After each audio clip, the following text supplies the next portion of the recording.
pit blade works.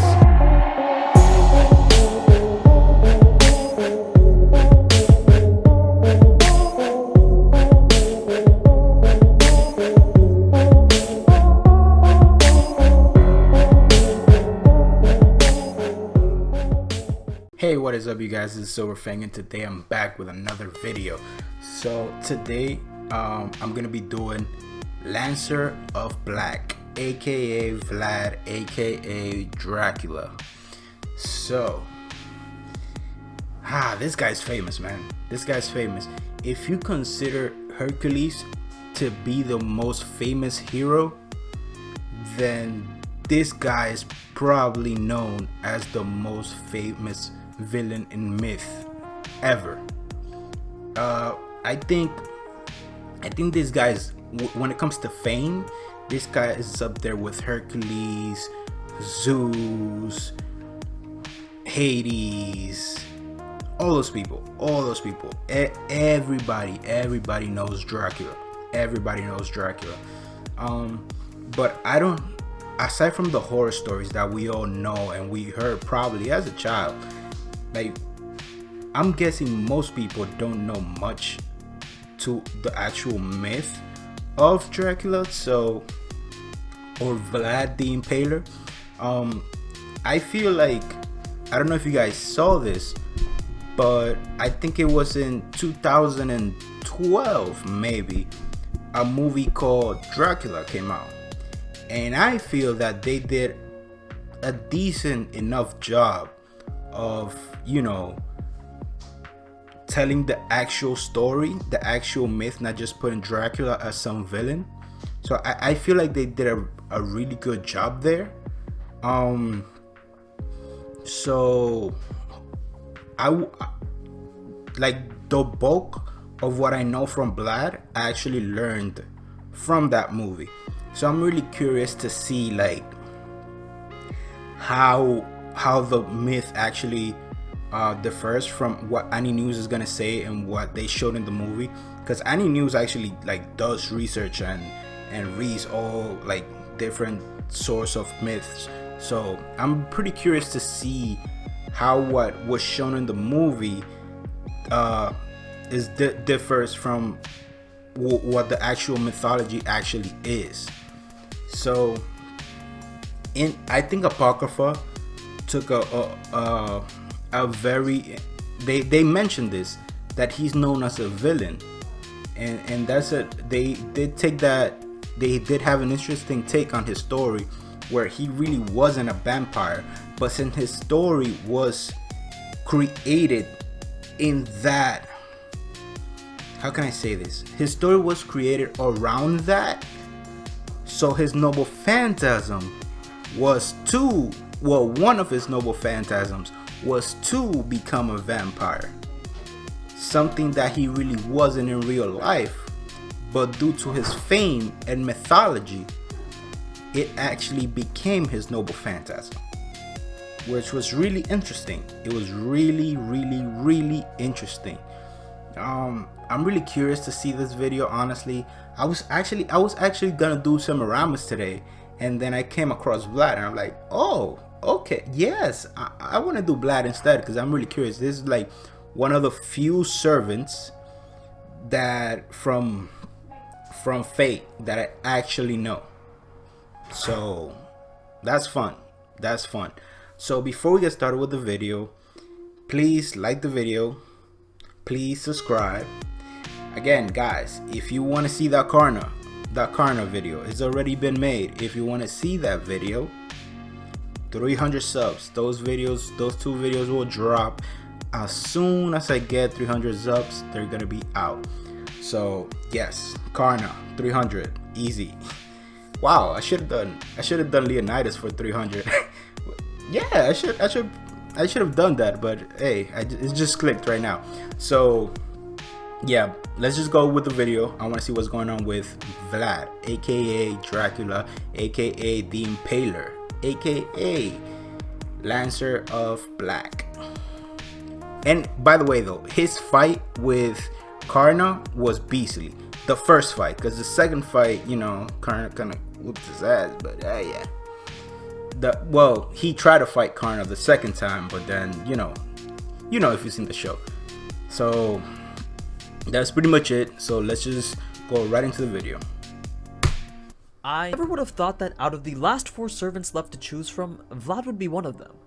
I thought for sure that with a name like the Lord Impaler, you guys would at least want to see his story before someone like Siegfried. I'm not hating on Siegfried, just saying that he's a little bit more boring than Vlad.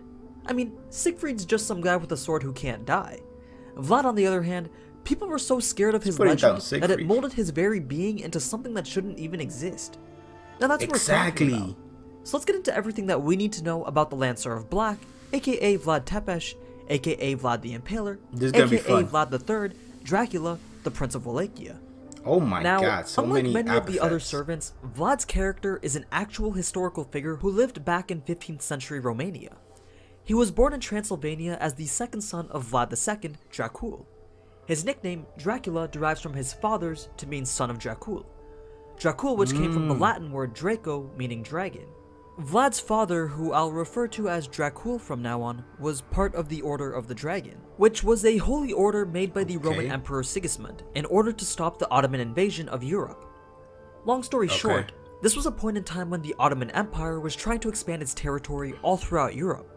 And surprisingly enough, this military campaign lasted all the way up to the early 1900s. But that's not what's important. What's important is how this affected Vlad and his father.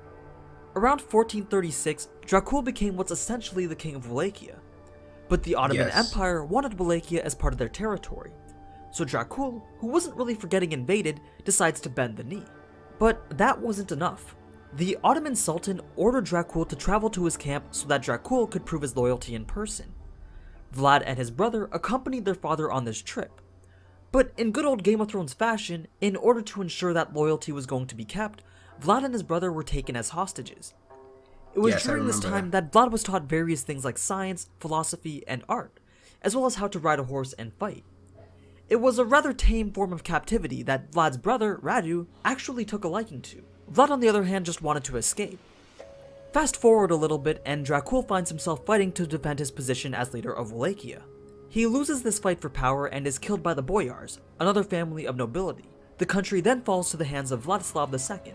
The Ottoman Empire isn't quite happy with this result, so they release Vlad from captivity to go fight and take Wallachia back. With the help of the Ottomans, he succeeds in pushing out the usurper, but remains in power for only a little while since a mere 2 months later, Vlad is forced out again by the remnants of Vladislav's army. Before this, Vlad had reluctantly supported the Ottoman Empire, but after being pushed out of Wallachia, he disappeared for around 8 years. It's thought that during this time he was able to switch sides and gain the favor of the Hungarians, who didn't quite like Vladislav as ruler of Wallachia either. So Vlad, with the support of a Hungarian army, invaded Wallachia and became the ruler once more. Vlad knew that if he was going to properly defend his country from the invasions of the Ottomans that was sure to come, he would first have to unify his country from within. So there's normally 2 ways this can go. Either be diplomatic and win the favor of your people, or rule through fear and authority. Well, Vlad, being the nobleman he is, invites over all the boyars to a banquet at his castle. I bet you can already tell where this is going. Yep, Red Wedding style, all the boyars are stabbed and then impaled on spikes. Really? Now, this was the first of many events that led Vlad to gain the name Vlad the Impaler. He led many military campaigns that almost always ended up in his victims getting impaled, mutilated, disemboweled, or decapitated. Literally, you name it, and he probably did it. But you're probably wondering, if he just tortured people all the time, then how is he considered a heroic spirit? Well, Vlad was only harsh to the people who tried to bring harm to his country. All he cared for was the well-being of his nation. And if you did something that wasn't in Wallachia's best interest, then you might as well just go impale yourself, cause one way or the other, it's gonna end up happening. He was so loyal to his country that even Pope Pius II acknowledged his efforts. After he dealt with the Boyars, he moved on to the Saxons. Then after that, the Ottoman Empire came knocking, requesting their yearly tribute to show loyalty. Vlad not only denied it, thus ending their relationship with the Ottomans, he also dealt with the envoys in a manner most fitting to his legend. The Ottoman envoys who confronted Vlad refused to remove their turbans due to religious custom. Vlad, being the nobleman he is, respected their wish and even went as far as to permanently attach the turbans to their heads by hammering it to their skulls with nails. The Ottoman Empire didn't take this too lightly, So they sent over an army of over 150,000 soldiers to invade Wallachia and remove Vlad from power. Now, Vlad knew that he was severely outnumbered, so no tactic was considered too dirty to ensure victory. Scorched earth tactics to remove all potential enemy assets and guerrilla warfare to assassinate enemy leadership was all accounted for. But what really won him the battle against the Ottomans was his display of pure determination to deter the enemy. When the Ottomans approached an abandoned Wallachian camp, what they came across was the impaled bodies of around 20,000 Ottoman POWs. Women and children who were also prisoners were found impaled here. The very sight of this was just a big fat nope, which caused the main Ottoman army to just turn around and return home. Now, Radu, Vlad's brother, who had been siding with the Ottomans the whole time, kept his army in Wallachia. He tried a couple more times to invade through brute force, but Vlad was able to defend. However, during this time, many of Vlad's men were also defecting over to Radu's side, and this caused Vlad to have to retreat from Wallachia. Radu became ruler for a bit over a decade until he died in 1475. A year later, Vlad, who had gained the support of the nation of Moldavia, was able to reclaim power for a third time. Again? But yet again, this one was short-lived, lasting only a month, because while traveling to another battle against the Ottomans, him and his small group were ambushed. Vlad died from this, leaving only the legends of his gruesome feats in battle to live on today, which, as I'm sure you know, inspired the creation of Dracula. So nope, Dracula wasn't the blood-sucking vampire that we were all made out to believe he was. He was just a man whose dedication towards his own country led him to executing over 1/5 of its population. Not quite sure which one is worse. But anyway, let's move on to his abilities and noble phantasms now. Okay. Vlad is one of those servants whose power is very conditional upon being in his own domain. When in the borders of what's considered his domain, he's said to have power equal to that of Heracles or King Arthur. And that's because his fame as a legend is boosted significantly when in Romania, which, if you didn't know, is what was once Wallachia. His first noble phantasm is called Kazikli Bey, the Lord of Execution. This is his weapon, and it reproduces the staking of the 20,000 Ottoman prisoners from his history. This is the act that granted Vlad his place in history as a fearsome leader, one that shouldn't be reckoned with.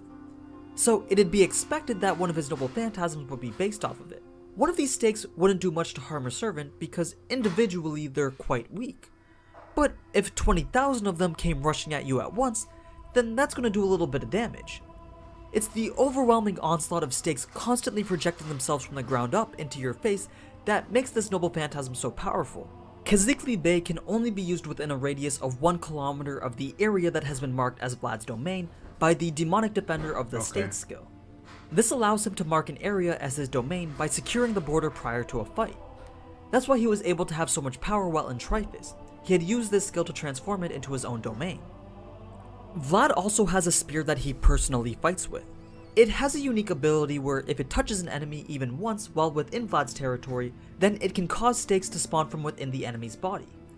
There's no way to defend against this attack because once contact has been made with the spear, the stakes are already forming within your body. As you'd expect, leaving his domain in Romania would result in a significant decrease in the spear's power, as well as the loss of the ability to produce stakes from literally anywhere. Then there's the legend of Dracula, the Successions of Blood, a noble phantasm formed completely off of legend and literary works, molded by the very image of terror that Vlad produced during his time alive. This can only be activated through command spell, and it turns Vlad into the monster that he hates being envisioned as. Once transformed, Vlad loses all of his previous abilities and skills. Instead, he gains a significant boost in strength and speed. He can produce stakes from within his body as well as turn himself into mist or transform into a bunch of bats or any other animal. Like a vampire. Pretty much he becomes a full-on vampire, all set with the ability to turn others into vampires as well. The level of power that Vlad reaches while in this state is pretty much insurmountable. He heals faster than he can be damaged, moves as fast as Achilles, can sustain attacks from 6 different servants at the same time, and can casually produce spears that are as powerful as noble phantasms. Vlad also takes no damage from physical attacks, and even striking his spiritual core isn't enough to defeat him. His only weaknesses are daylight and holy symbols, which Shiro just so happened to be in possession of.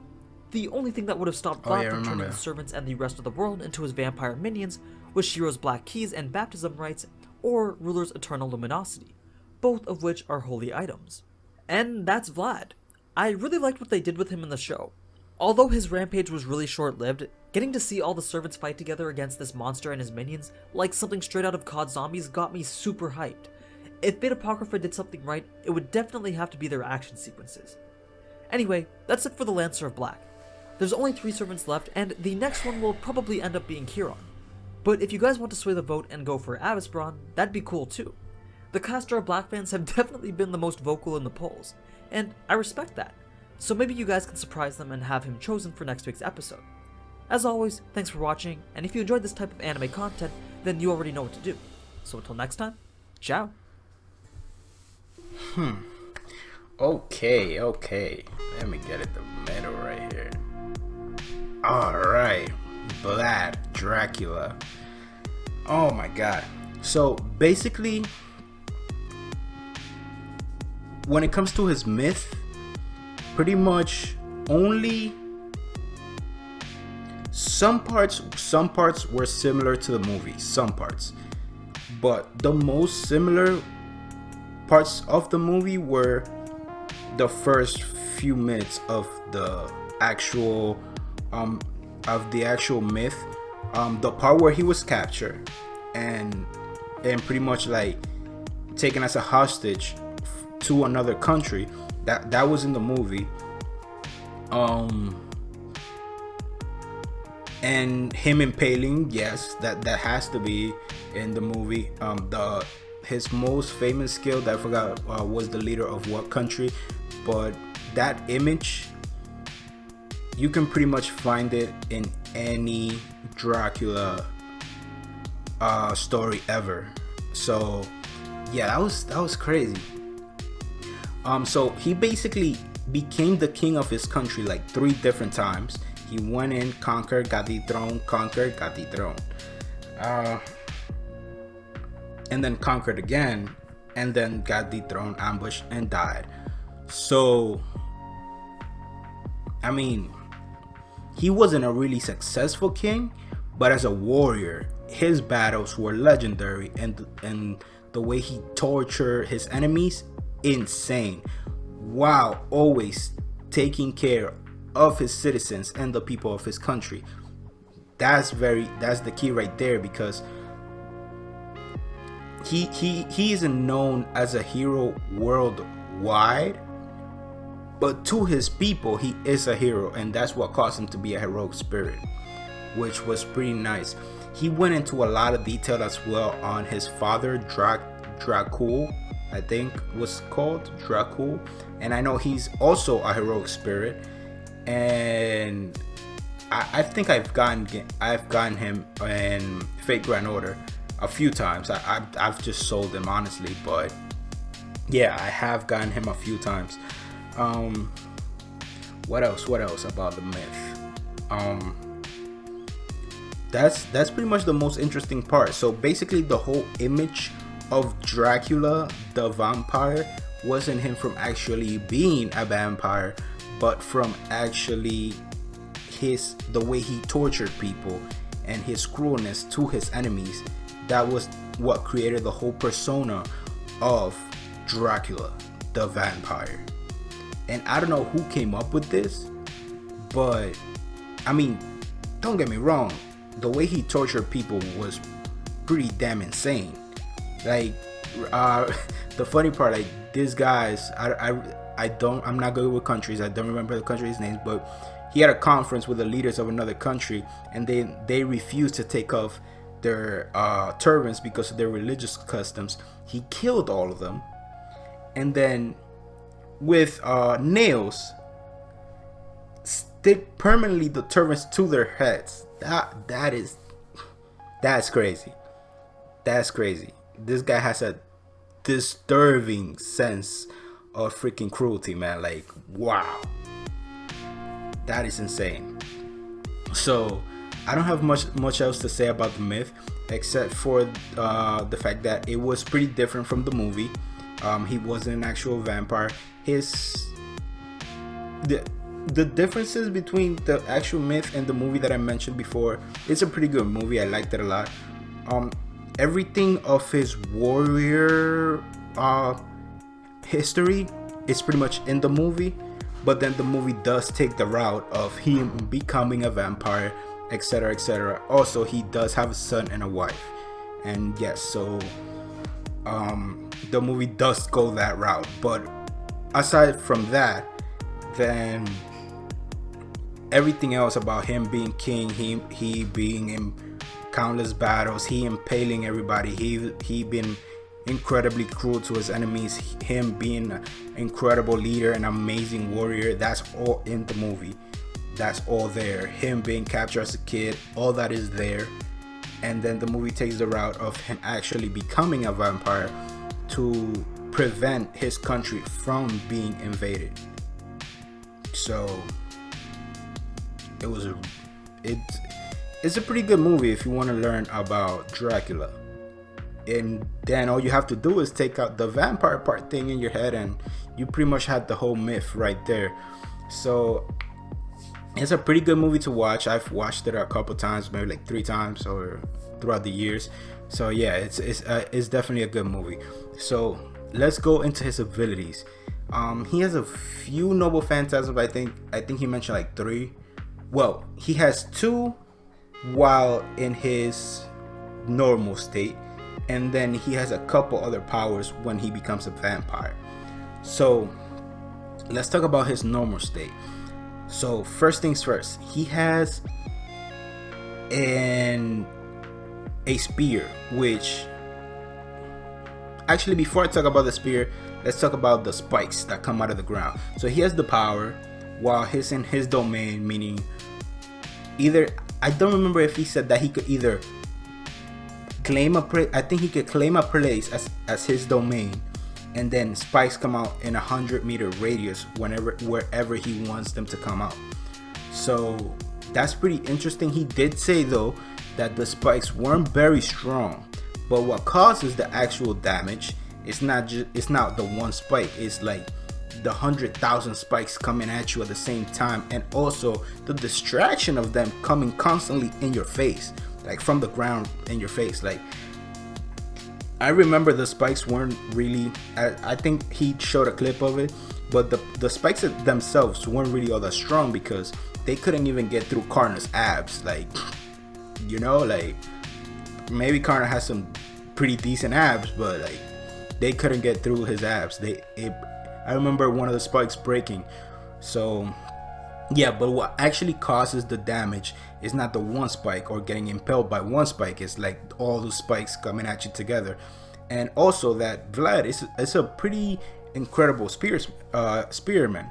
So like while you getting distracted from other spears coming at you, he can also get in close. So yeah. And then his spear, which is also really interesting, can freaking, if he cuts you with it or touches you with it, then he can pretty much make spikes come out from you and from any place that he desires. So truth be told, it should be an almost instant kill if he managed to touch you with his actual spikes. Granted, this could only happen when he is in Romania, or where his legend came to be, just because, as I said in the beginning of the video, this guy is one of the most famous heroic spirits ever. So yeah, it'll make sense that the bonus that he actually gets from his fame or from his myth or from his popularity will be that great, especially when he is in his home country. That makes a lot of sense, because when he's out while he's in his own country, he said that his power could rival Heracles and who else was it that he said? And Arthur. So that's pretty impressive. That puts him kind of like top tier, like a top tier servant. He obviously is at the lowest spectrum of that, and then dropping away when he's away from Romania, but he is top tier nonetheless. So that's pretty interesting, although all of that does change when he activates his third noble phantasm, which is him becoming a vampire. And this is a noble phantasm that came completely out of his legend or story. He didn't possess this in life. This noble phantasm was strictly created from his story. That is crazy. That is insane, actually. So, like, people know you to be a monster, so you actually get a noble phantasm where you become an actual monster.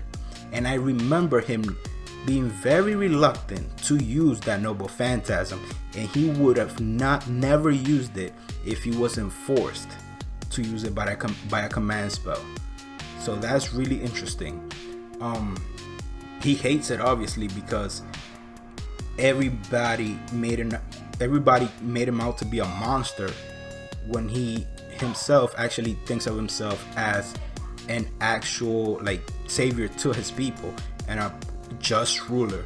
So it makes him really upset that people actually remember him as this monster, as this vampire, as this creature of the night, as this creature of darkness. And it'll make sense too, because you spend your whole life fighting for your country, and then you get to know how people remember you, and all they remember you is as this heartless monster. Granted, he was pretty cruel, but only to his enemies and only to people that were trying to invade his home country. So, I mean, to be honest, I thought he was really justified. He did have a really morbid sense of torture, but that's your job. Your job as king is to protect your country no matter what you have to do. So I can see how he'll be upset. But when he becomes a vampire, this guy pretty much becomes a complete monster. Like, faster or as fast as Achilles, who, as I mentioned in one of my previous videos, Achilles can become as faster than anyone on the battlefield, which means Achilles will always be faster than everybody else, except for Dracula, who is as fast as Achilles. So that's pretty damn fast. And then he takes no physical damage. He can turn into mist instantly, can turn into bats, pretty much everything a vampire can actually do. And the most important thing is that he is able to freaking